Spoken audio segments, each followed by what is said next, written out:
Let me ask you this. Do you ever feel like your words just don't connect the way you want them to? You're giving it your all, highlighting the car's best features. You're showing why it's perfect to them, and yet no sale, right? The customer just isn't responding. It's frustrating, isn't it? While this video is focused on automotive sales, the strategies I'm about to share are universal and can be applied to just about any sales industry. So whether you're selling cars, a service, or whatever, this will work for you. In this video, I'm going to show you how to shift your sales psychology so you can close more deals and stand out as a sales professional. My name is David, and I've been in the automotive industry for years. I started out struggling to hit my quota, but I eventually became the top performer in the dealership. Now I help other dealerships and sales professionals have the same kind of success. Today, we're going to break down why customers sometimes don't take you seriously. I'm going to show you how to build value, build desire in your vehicle, and eventually gain that today buying commitment, all while staying authentic and ethical. Let's get started. Okay, first strategy, connect and lead. Now, here's the problem. Too many salespeople go right to the car. Buyer comes in, how can I help you? I want to see this SUV. It's right over here. And they go right to the car, right? They never establish relationship and trust. So why should the buyer listen to anything they have to say? Let's try this instead, right? Buyer comes in, I'm looking at this SUV. Try this. Hey, rock and roll. I can totally help you with that, right? Come with me. I'm David, by the way, and you are? Introduce yourself, get pleasure to meet you, and say, so hey, have you bought a car from us before? No? Well, thank you so much for coming in. Really appreciate it. So how did you hear about us then?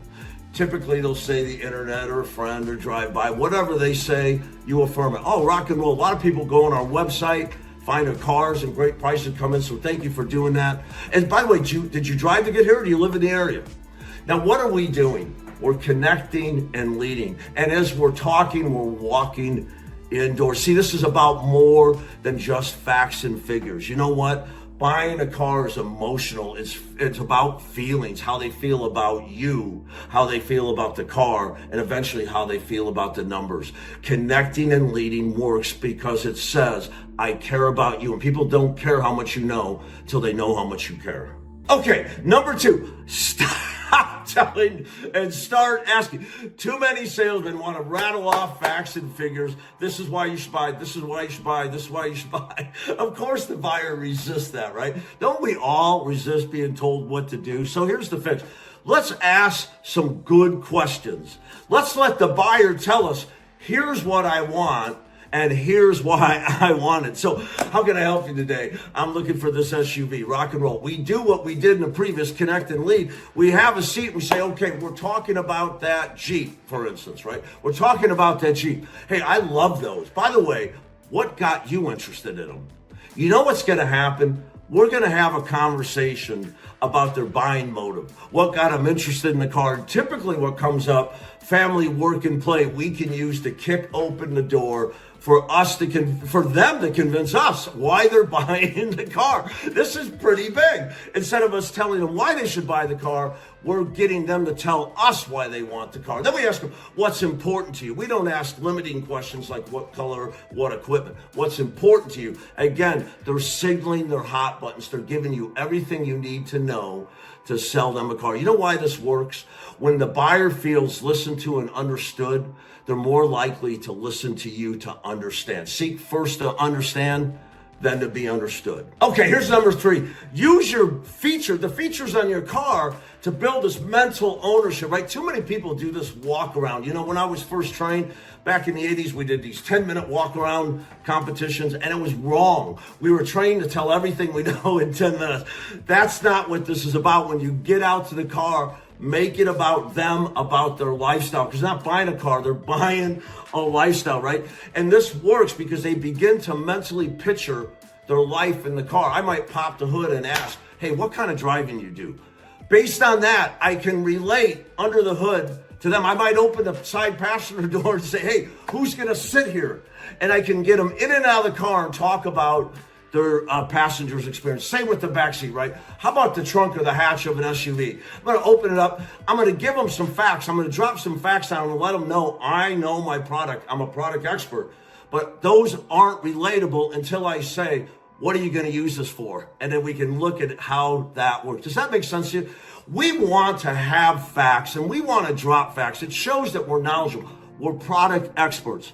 But those facts fall on the ground and don't add much value unless they're connected to real value, and not just generic value in their life. So we're going to help them take mental ownership of the vehicle because the vehicle represents a lifestyle, the lifestyle they want. Okay, here's a fourth strategy. Let's make sure we're on the same page. Is this the right product or not? Is this the right car for this example in the car business, right?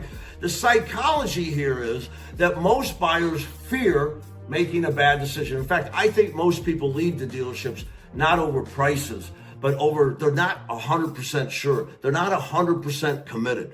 So why don't we do this? Before we go into finalized numbers, let's gain a commitment on the car. And the way to do that is a mental checklist. You see, while they're test driving or playing with the product, they're thinking about how it fits their life. And I like on the test drive to stay quiet so they can picture their lifestyle in it, right? I sell the car during the exploration walk around. The car sells itself during the drive. It's a great salesman. Let it sell. And when we're done, I want to verify, do we have the right car? And I'm going to ask some good questions.